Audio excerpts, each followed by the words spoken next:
Welcome, my beautiful brothers and sisters, fellow radiators of love, to Astro Fenixx, flying into the moment yet again and radiating love as always. And we're going to be taking a look at the moon and Gemini transit, which is happening from February 3rd through the 5th of 2020.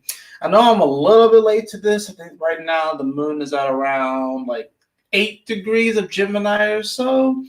So we're already feeling this energy. So of course, what exactly is this sort of in a nutshell? Well, we're reacting, responding more to our own thought process. And especially reacting and responding more to our most excuse me, immediate surroundings. So our neighborhood, just things that are just kind of in our almost immediate vicinity. And whenever you get the moon in Gemini, this is when our thoughts can trigger emotions more so during this time, especially considering the fact that this is mutable energy with Gemini. Our thoughts can definitely be kind of flying all over the place anyways, but whenever you get the moon here, it's like they can start triggering emotions. So we could end up kind of just like going back and forth between, oh, I feel this way. Then we have the thoughts like, oh, then I feel this way.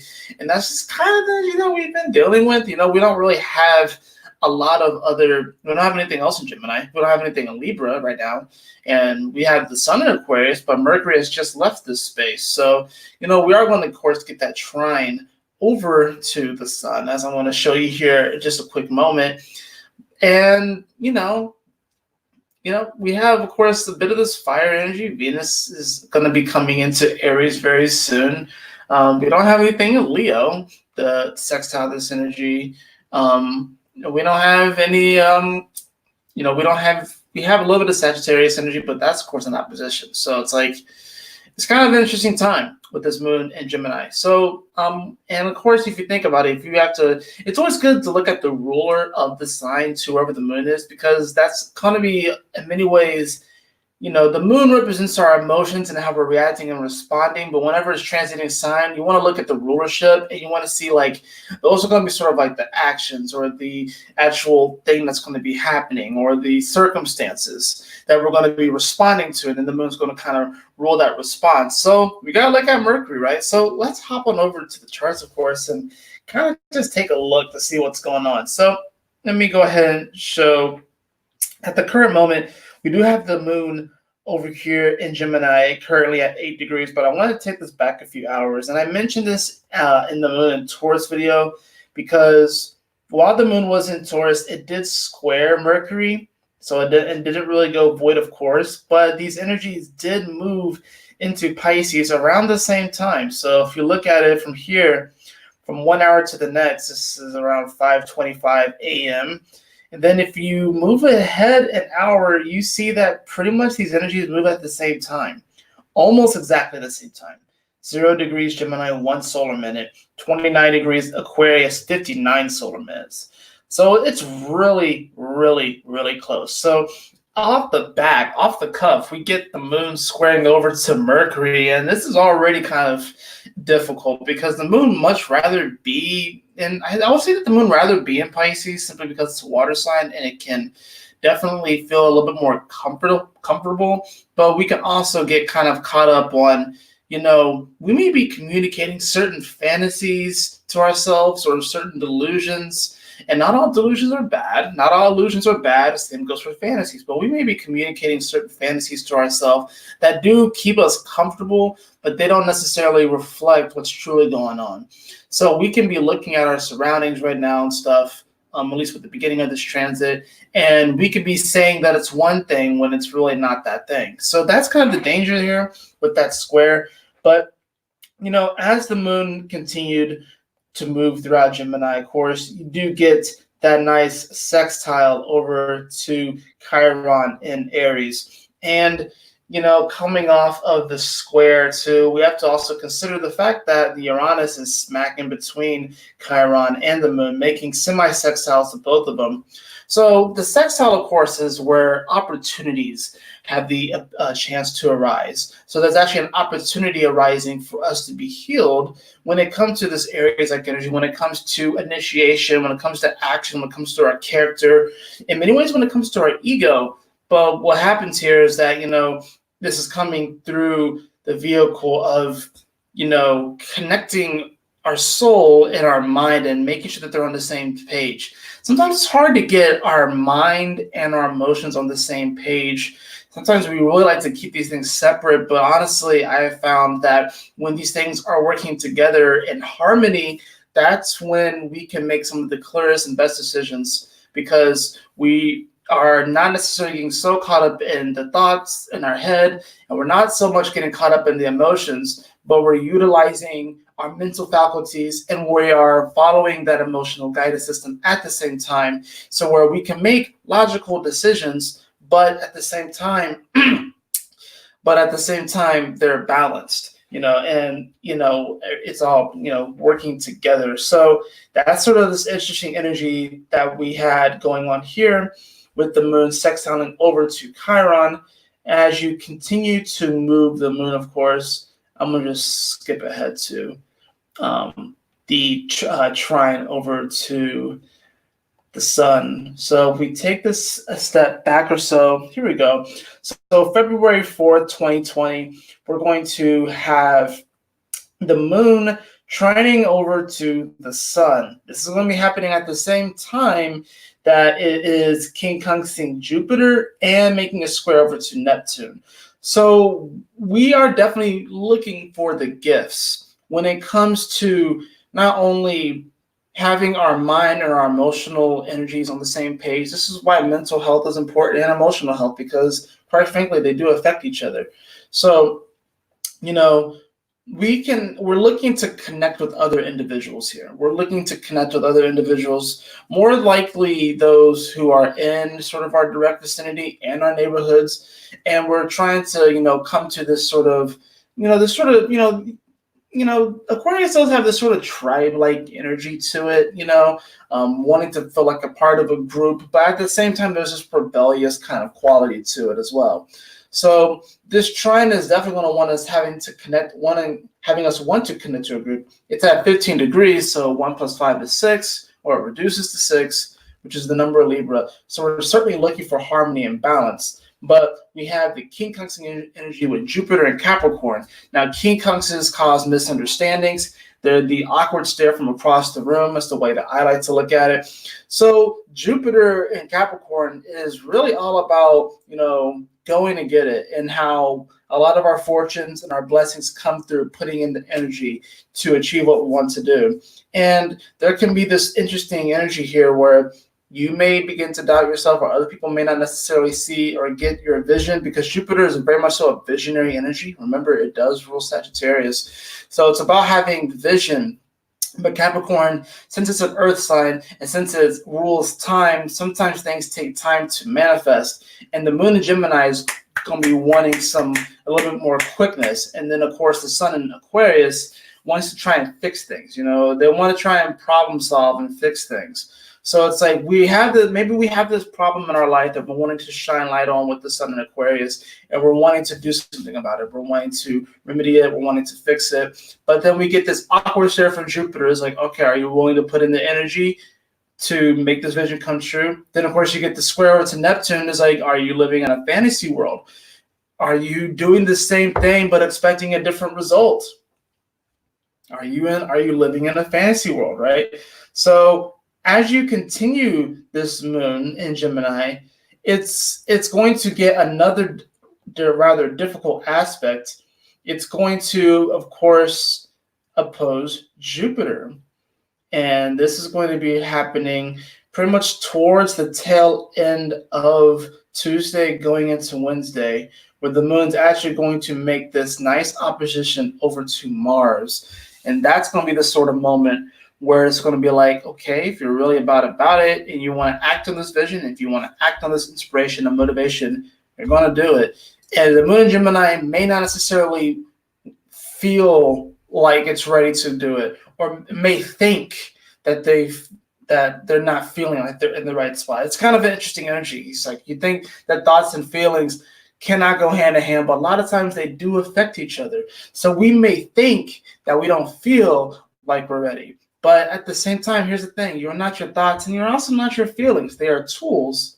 But you're not your thoughts, and you're not your feelings. So this opposition over to Mars happening at 22 degrees, which is a very quantum degree, by the way. 2 plus 2 is 4. 4 is that Uranus Aquarius-like energy. So it's going to be certainly very quantum. It's definitely going to, this can be things that kind of come out of left field. You know, this can be you meeting people that really can inspire change within you, and it could be due to a positive circumstance or maybe coming through a negative circumstance. At the same time that the moon is beginning to oppose Mars, look where it's about to hit. It's about to quincunx over to Pluto. It's about to quincunx over to Saturn. More awkward stares. Are you willing to release certain things with that Pluto energy? Are you willing to release certain things in your life that may be holding you back? And then Saturn, once again, kind of reinforcing, are you really willing to put in that work?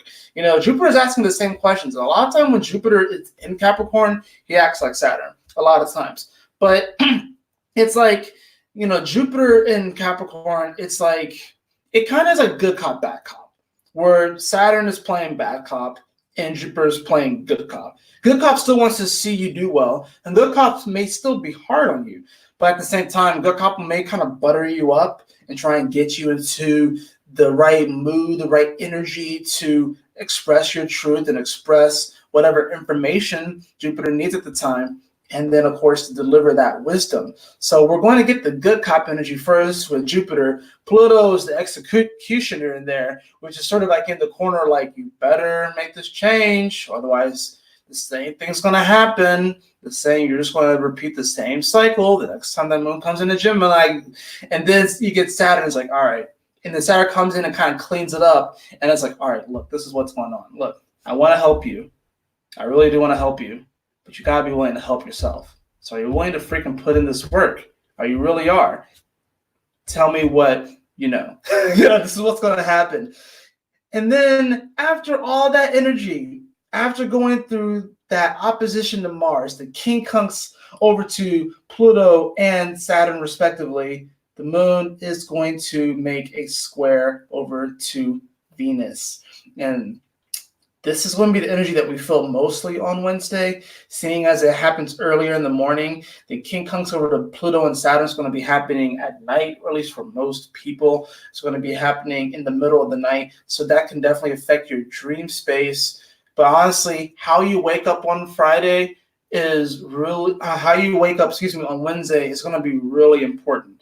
And making sure that you put yourself in the right frame of mind so you can feel better about yourself and feel better about, if there are some changes that need to be made, you gotta remember, Gemini is a very curious energy, and Gemini wants to learn.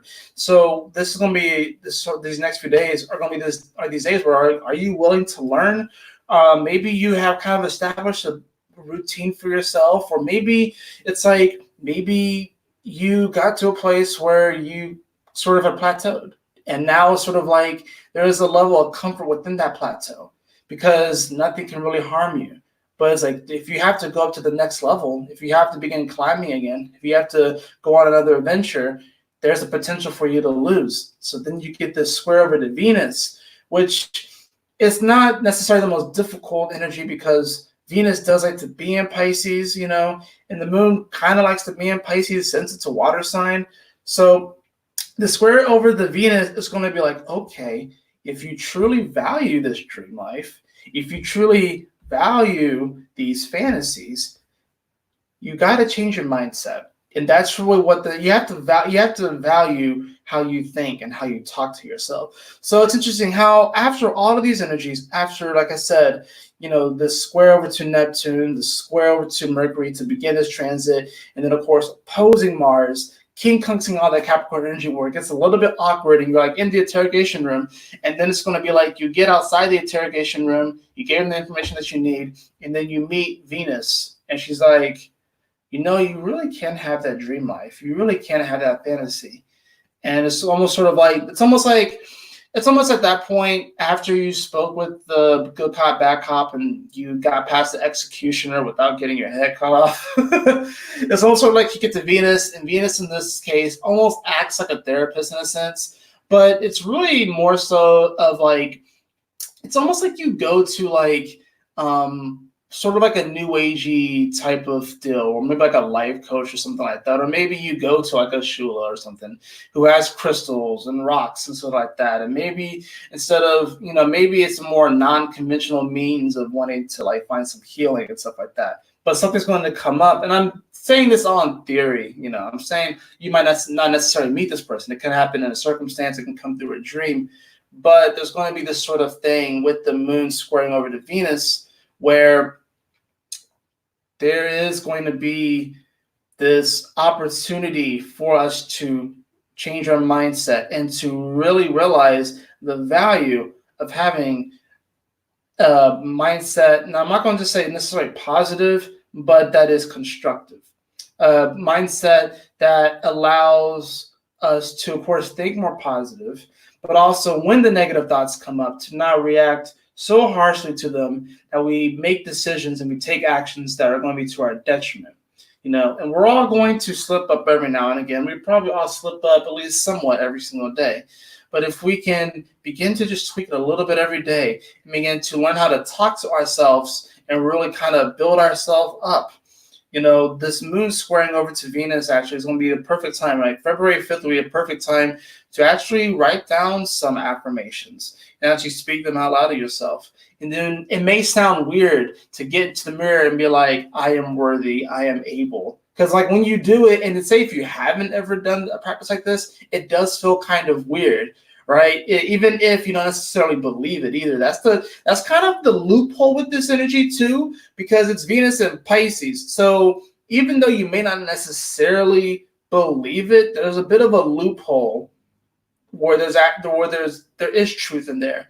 Because you wouldn't have even came to the point of being in that mirror, having that practice, and telling yourself how worthy you are to manifest that dream life if you didn't already have it.